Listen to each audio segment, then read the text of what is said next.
Hey guys, welcome back to World of Warships. Today we're taking a look at the buffed Marco Polo. This thing was not my favorite ship last year. If you remember, coal battleships, we went over them, and I just don't enjoy the inconsistency with Marco Polo. I also found it to not be particularly tanky for a tier 9 battleship, thanks to its relatively small HP pool, at least for this tier. But they've buffed it, at least in the recent round of buffs. We got ourselves a 34.5 second reload now, down from 36, which is not a lot. 1.5 seconds is not huge. But combining that with our reload mod that we get in upgrade slot 6, tier 9s get access to that, we get ourselves right around a 30-second reload. And I don't know if it's just my silly brain, but there's something about battleships having an actual 30-second reload or slightly below 30-second reload that feels right. It feels normal, I guess, and if it's above 30 seconds, it feels longer, which is odd. Maybe that's just some weird placebo effect I have, but it does feel a little bit better to have this faster reload. It has sap shells, of course, being Italian, so of course we get the massive damage in on these fairly well-angled ships. This Georgia is playing well in that he's angled to me. He's not actually giving me broadside in these salvos, and yet we're doing massive damage regardless. That is the problem with sap. I think this is a mistake of an ammo type that Wargaming added into the game. Just how much damage you can deal even when people are completely angled here. Marco Polo exhibits that problem right here, but also with legendary mod Colombo recently, certainly that has been a massive issue as well. It's very difficult to balance out sap. If you make it inconsistent, then it's just a frustrating ship to play, and nobody's really going to play it. If you make it consistent, then it's incredibly frustrating to play against. There's really no way to properly balance sap shells, in my opinion.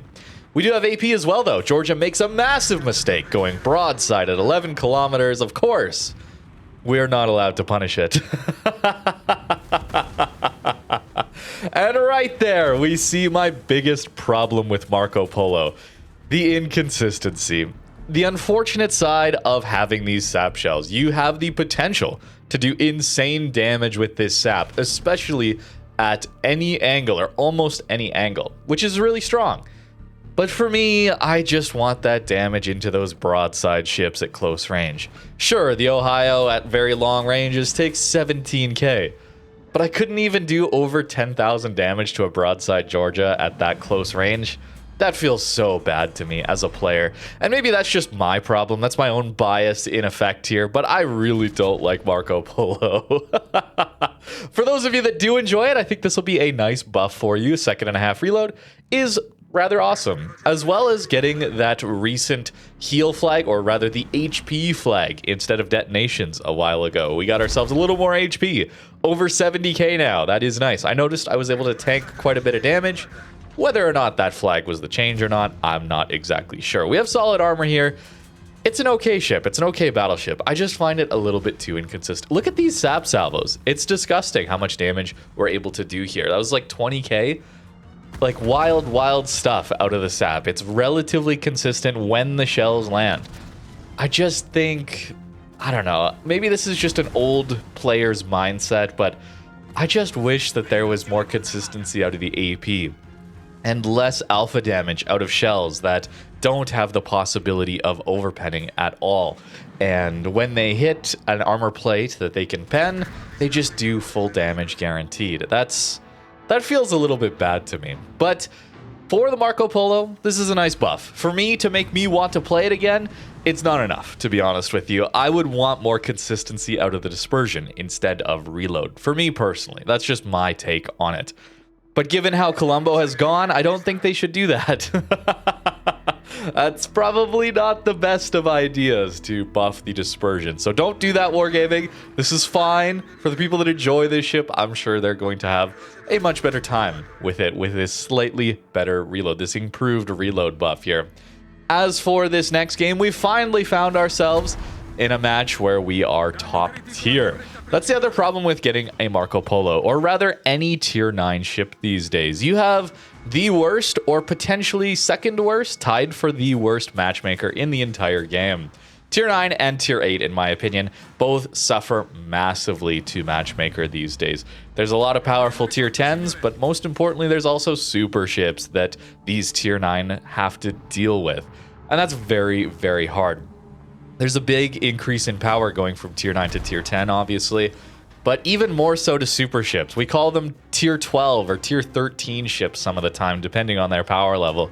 As a bit of a joke, as a bit of a meme, but it's true. They are incredibly buffed up compared to their Tier 10s. Not only do they see a proportional tier increase in their damage output, their amount of HP, their armor, all of that, but they also often get F keys, combat instructions, that allow them to have some special gimmick that they can charge up that makes them even more powerful, perhaps pushing them a tier higher to Tier 12 even. But that's a topic for another day, those super ships, and whether or not that's that's very balanced or not. For Marco Polo, though, you do have to deal with that. In this game, we don't have to, fortunately. This is more standard. Broadside Neptune, 13 kilometers. And he's going to smoke up a little bit late, perhaps, on that smoke. Our dispersion even looks very, very good here. And it is. First Blood Dev Strike. It's possible. It just feels random to me, I suppose. When it comes to playing Marco Polo, it felt too random whether or not that would happen. I've got a bit of a theory right now that has no proof. I have no proof of this at all, but I wonder if the aim bugs that we have in our game, shells landing short, island bugs, dispersion, lock-on bugs, all of these things impact battleships pretty heavily, considering you place so much of your damage output, your battle impact, into one salvo every 30 seconds or so. Maybe that's the reason I find a lot of these ships so infuriating to play a lot of the time. It's the bugs. It's maybe not the ship itself that's the problem. Maybe Marco Polo is fine. Maybe some of these other battleships with poor dispersion are fine. It's just these aim bugs that get to me. Was that broadside Georgia at the beginning of this video really misaimed? Or was that just a lock-on bug where I didn't get lock-on dispersion, where some of the shells went superstructure, the rest dunked into the water, right? I don't know. It's so hard to know. But that's my theory right now as to why some of these ships are so frustrating and why I tend to gravitate to ships that seem to have a little bit more consistency out of their main guns. Bungo Spotter Plane, Satsuma F Key, those kinds of dispersion buffs really help you to deal with those potential aim bugs and issues that this game has these days. Perhaps not completely negating them, but it is enough to maybe give you a consistent salvo here and there. But back to the Marco Polo here, I haven't actually mentioned exactly the dispersion stats. It's tied for the worst as far as battleships go at Tier 9 when it comes to the horizontal dispersion. It's all of these Italian battleships right at the bottom of the heap, unfortunately. Vertical dispersion is a bit better than the Japanese battleships, which have a slightly different dispersion table. 1.9 sigma means you should have relatively tight groupings. That's, of course, the tendency for the shells to go towards the center of that dispersion ellipse when it's drawn. 1.9 is fine. Typically, we look for 2.0 or above 2.0 sigma as the more consistent battleships, but 1.9 is okay. For reference, the Lepanto, the Tech Tree Tier 9, has 1.6 sigma, but with a few more guns to make up for that, I suppose. As for the armor and general tankiness of this ship, I did tank quite a bit of potential damage in a lot of these games. I was pleasantly surprised by the armor, I suppose. It feels like it's a bit too high out of the water. Maybe I'm comparing it to something like Roma at Tier 8, for example. But the armor did hold up reasonably well. You have a relatively small superstructure here, so this is a ship that can stay in the fight for a relatively long time. No smoke to bail you out, though. Just standard heals and damage controls here. No special gimmicks outside of the sap, which is certainly a gimmick. The turret angles are quite good. We talked about that relatively recently with the Katsonis buff, right? Turret angles are really important, and 30 degrees forward and back to fire all of these guns is very nice. It means you can stay almost fully angled, auto bounce angles for AP, and still fire all of your guns.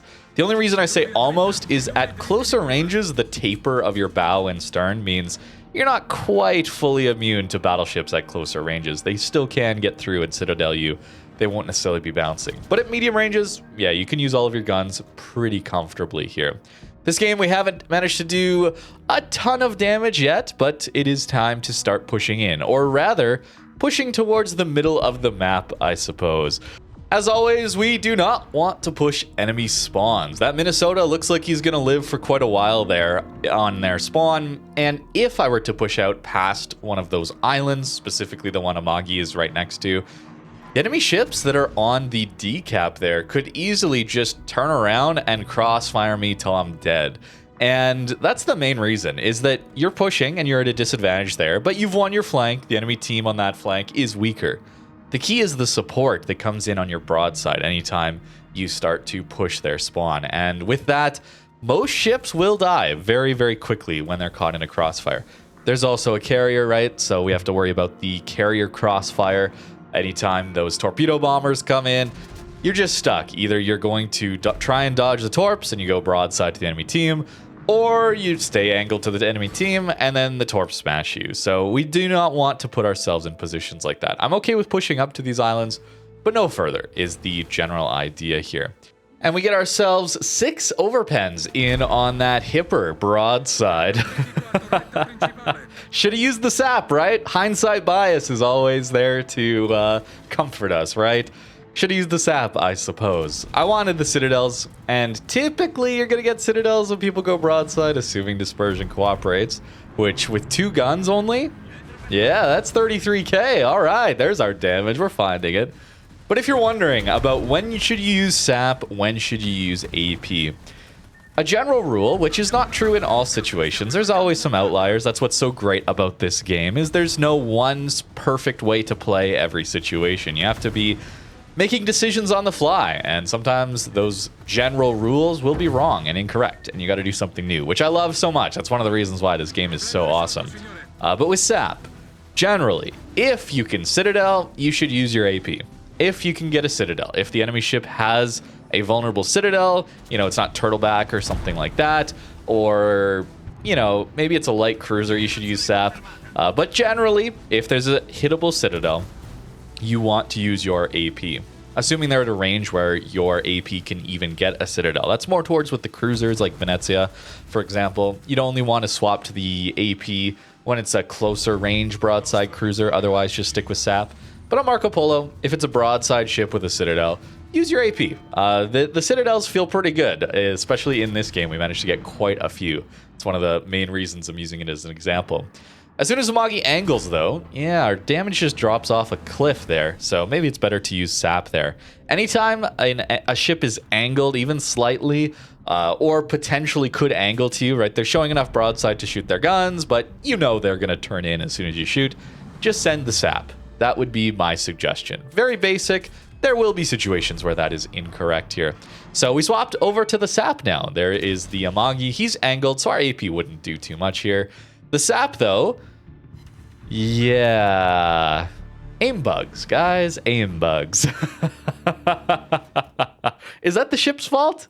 Right? Do I blame Marco Polo? You know, I probably shouldn't. But at the same time, this is the game we have to deal with. If Wargaming were to fix these aim bugs, then maybe this ship would be a lot better. But that's a little frustrating, right? Doesn't exactly prove my point when it comes to shooting sap and AP, unfortunately. But it is still a good idea to shoot sap into ships that you're typically not going to get a citadel on. It does more alpha damage. If you're wondering, sap damage, AP damage, you really do get 33% of the full alpha damage of a citadel whenever you get a full pen. Overpens do 10% of that full alpha damage of a citadel. So that's one of the other reasons why sap is so good. It's not just because the sap has higher alpha damage here on Marco Polo than the AP, so then the full pens deal more damage. It's also that sap can't overpen. And because of that, you're going to get more of those 33% damage rolls instead of the 10% overpens. That's kind of the idea as well. One outlier I will point out that is a major contributor is if your sap doesn't pen the upper belt of the enemy ship, let's say it's a GK, German Battleship Turtleback, then use the AP, because then the sap is just going to shatter. As for the build here on the Marco Polo, considering it's such a standard battleship, there's really not a lot for you to mess around with, other than perhaps running Brisk. Your concealment's actually pretty good at 13.2. It's no means the best at the tier, but a lot of high tier battleships have around 14, and this is usable enough for Brisk. We're also fairly quick base speed, with speed flag, of course, here 33.6 knots.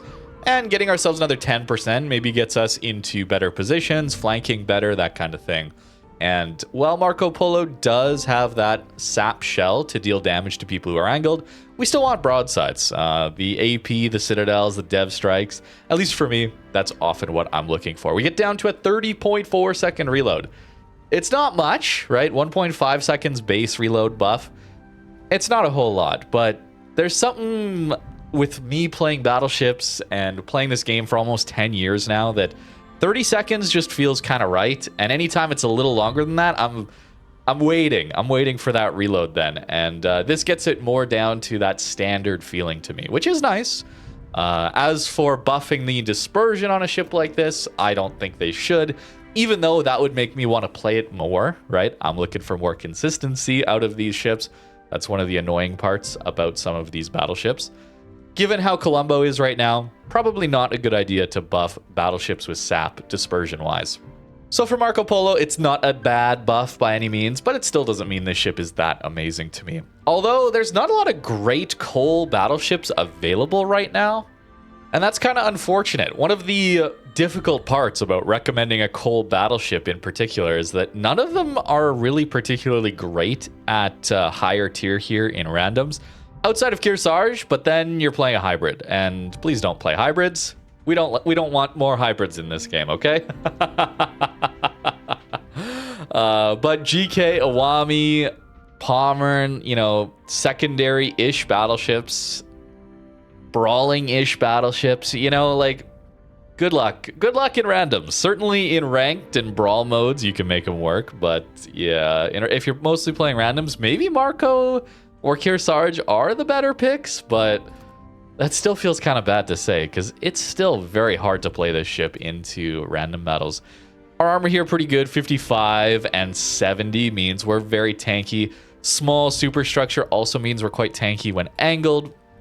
We do have okay belt armor, but to be honest with you, the ship can definitely be citadeled. It looks like we have a turtleback here, but it can be overmatched. That's the key. The battleships at this tier all easily get over 25 millimeters of armor for the most part, right? It's like 380s even get over that armor threshold. So the turtleback doesn't function really against battleships at all. Maybe against battle cruisers at close range, that kind of thing, it'll be good, but expect to be citadeled by battleships when you give broadside. Fortunately, the turret angles are good, so you won't have to worry about that quite as much. There's a bit of a shot trap here, as you can see. If you're kiting, the ship is tankier when it's bow in versus kiting, but getting stuck bow in means you probably just get farmed out anyway a lot of the time. So Marco Polo is fine, but maybe still not my favorite ship. It still feels a little too high out of the water to me. I'm no ship designer, obviously, but compared to Roma and things like that, it just feels very, very high out of the water. A lot of ship to hit here. The sap is powerful. I wish that these ships had more consistency with the AP, less with the sap kind of thing. But that is my take on it. I'm a little biased towards AP salvos and not liking sap quite as much, to be honest with you. So perhaps I'm underrating this ship, and that's okay, I think. Let me know what you think in the comments down below. Thank you very much for watching, and have a great rest of your day.